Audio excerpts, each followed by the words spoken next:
আসসালামু আলাইকুম, আমি হুমায়রা আলী রজনী। জেনারেল টেক্সটাইল প্রসেসিং এর আজকের ক্লাসে আমরা চ্যাপ্টার 5 নিয়ে আলোচনা করব। চ্যাপ্টার 5 হচ্ছে carding, drawing frame, spinning frame for jute. এই চ্যাপ্টারে যে বিষয়গুলো নিয়ে আমরা আলোচনা করব সেগুলো হলো definition of carding machine, objectives, classifications of carding machine, সেই সাথে drawing frame, objectives of drawing frame, classifications of drawing frame. তারপরে আমরা জুট স্পিনিং ফ্রেমের অবজেক্টিভ সম্পর্কে জানব। তাহলে প্রথমে আমরা জেনে নেই কার্ডিং মেশিনটা কি, জুটের ক্ষেত্রে কার্ডিং মেশিন কি। যারা আমার পূর্বের ক্লাসগুলো করেছেন কার্ডিং মেশিন সম্পর্কে আশা করি একটি ধারণা পেয়েছেন। জুটের ক্ষেত্রে, কটনের ক্ষেত্রে কার্ডিং মেশিন এবং জুটের ক্ষেত্রে কার্ডিং মেশিনের কার্যাবলী প্রায় একই। এখানে যে প্রক্রিয়ার মাধ্যমে পাটের শক্ত ও জালের মতো জড়ানো আঁশকে আঁচড়িয়ে সোজা ও সমান্তরাল করা হয় এবং আঁশকে একক আঁশের পর্যায়ে নিয়ে আসা হয় এবং পরবর্তী প্রক্রিয়ার উপযোগী স্লাইভার তৈরি করা হয়, তাকে বলা হচ্ছে কার্ডিং। স্পিনিং প্রক্রিয়ার মধ্যে সবচেয়ে বেশি জুট ওপেনিং অ্যান্ড ক্লিনিং হয় কার্ডিং মেশিনে। এ কারণে কার্ডিং মেশিনকে স্পিনিংয়ের হার্ট বলা হয়ে থাকে। তাহলে কার্ডিং মেশিনের উদ্দেশ্যটা কি? তাহলে জুট কার্ডিং মেশিনের উদ্দেশ্য কি? জুট কার্ডিং মেশিনের উদ্দেশ্য হচ্ছে আঁশসমূহকে ওপেনিং অ্যান্ড ক্লিনিং করা, সেই সাথে সোজা ও সমান্তরাল করা এবং ছোট দৈর্ঘ্যের আঁশসমূহকে পৃথক করা, ক্রেতার চাহিদা অনুযায়ী অর্থাৎ আমাদের কাঙ্ক্ষিত গুণাগুণ সম্পন্ন সুতা প্রস্তুতের উপযোগী স্লাইভার তৈরি করা। সকল অপদ্রব্য যেমন পাটকাঠির ভাঙা অংশ, ডার্ট, ছোট আঁশ ইত্যাদি দূর করা, পরবর্তী প্রক্রিয়ার উপযোগী মোটা পাকবিহীন আঁশের সমন্বয়ে অর্থাৎ স্লাইভার তৈরি করা। এখন আমরা জানব জুট কার্ডিং মেশিনের ক্লাসিফিকেশন সম্পর্কে, কতভাবে ক্লাসিফাই করা যায়। প্রথমত জুট কার্ডিং মেশিনকে দুভাগে ভাগ করা যায়। একটা হচ্ছে ব্রেকার কার্ড, অপরটি হচ্ছে ফিনিশার কার্ড। ব্রেকার কার্ড মেশিনকে আবার দুভাগে ভাগ করা যায়। একটা হচ্ছে হ্যান্ড ফিট ব্রেকার কার্ড, একটি হচ্ছে roll fit breaker card. Hand fit breaker কার্ডে হাতের সাহায্যে ফিট করা হয়ে থাকে। এখানে স্প্রেডার মেশিনের মতো ঘড়ির কাঁটার সাথে মিল রেখে ফিড ল্যাটিসের মাধ্যমে জুট ফিট করা হয়ে থাকে। এক্ষেত্রে অবশ্যই স্প্রেডার মেশিনের মতোই ডল প্লেট এবং ক্লক লেন্থ কনসিডার করা হয়ে থাকে। রোল ফিট ব্রেকার কার্ডে রোলের সাহায্যে ফিট করা হয়ে থাকে এবং ডেলিভারি প্রোডাক্ট হিসাবে আমরা রোল পেয়ে থাকি। এখানে অতিরিক্ত কোনো শ্রমিকের প্রয়োজন হয় না।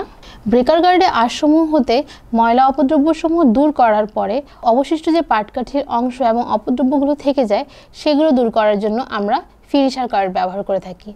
অর্থাৎ ফিনিশার কার্ডেই সর্বশেষ বারের মতো আঁশসমূহ হতে ময়লা অপদ্রব্যসমূহ দূর করা হয়। ফিনিশার কার্ডকে দুভাগে ভাগ করা যাচ্ছে। একটা হচ্ছে হাফ সার্কুলার ফিনিশার কার্ড, একটা হচ্ছে full circular finisher card. Half circular finisher কার্ডে সাধারণত যে পাশ সহ এক পাশ থেকে ফিট করা হয় এবং অপর পাশ থেকে ডেলিভারি করা হয়, কিন্তু ফুল সার্কুলারের ক্ষেত্রে যে পাশ হতে ফিট করা হয় সে পাশ হতেই ডেলিভারি করা হয়। অপচয়কৃত পাট হতে সুতা প্রস্তুত করার জন্য টিজার কার্ড মেশিন ব্যবহার করা হয়।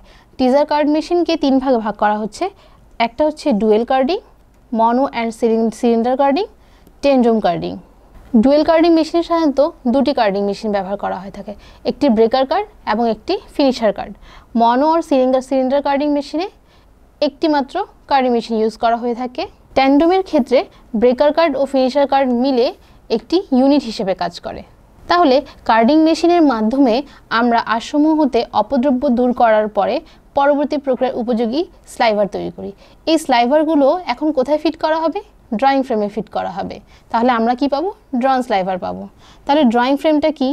যে মেশিনের সাহায্যে ফিনিশার কার্ড হতে প্রাপ্ত স্লাইভারকে ড্রয়িং, ডাবলিং ও ড্রাফটিংয়ের মাধ্যমে আঁশসমূহকে সোজা, সমান্তরাল ও একই দৈর্ঘ্যের ওজন কমিয়ে এবং ক্রিম প্রদানের মাধ্যমে অপেক্ষাকৃত হালকা ওজনের স্লাইভার তৈরি করা হয়, তাকে বলছি আমরা জুট ড্রয়িং ফ্রেম।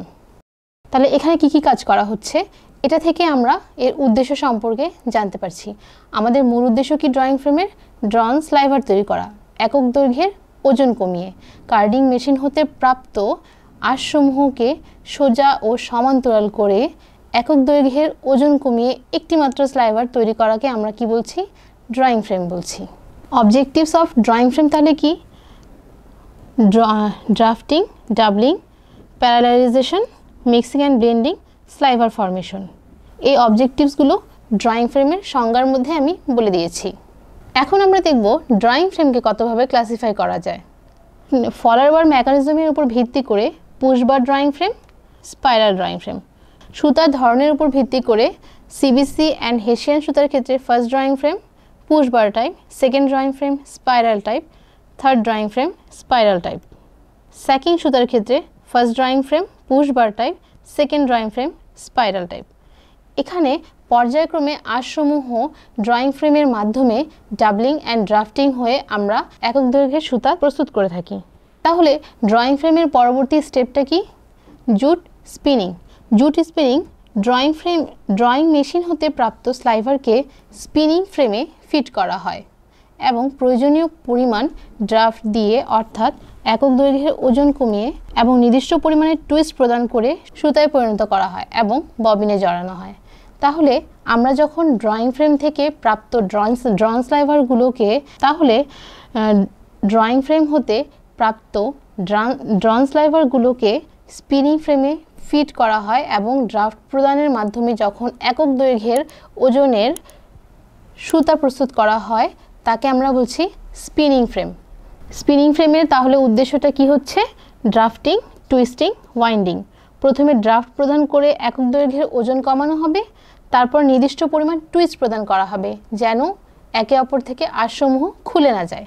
তারপরে ওয়াইন্ডিংয়ের মাধ্যমে আঁশসমূহ নির্দিষ্ট পরিমাণ প্যাকেজে জড়ানো হবে। এটিই হচ্ছে স্পিনিং ফ্রেমের মূল উদ্দেশ্য।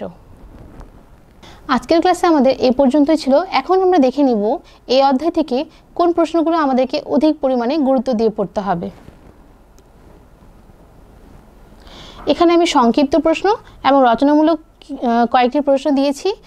সম্পূর্ণ বই পড়ার পাশাপাশি এই প্রশ্নগুলোর দিকে বিশেষ নজর দিতে হবে। আজ তাহলে এ পর্যন্তই থাকলো। সামনের ক্লাসে আবারও দেখা হবে ইনশাআল্লাহ। আল্লাহ হাফেজ।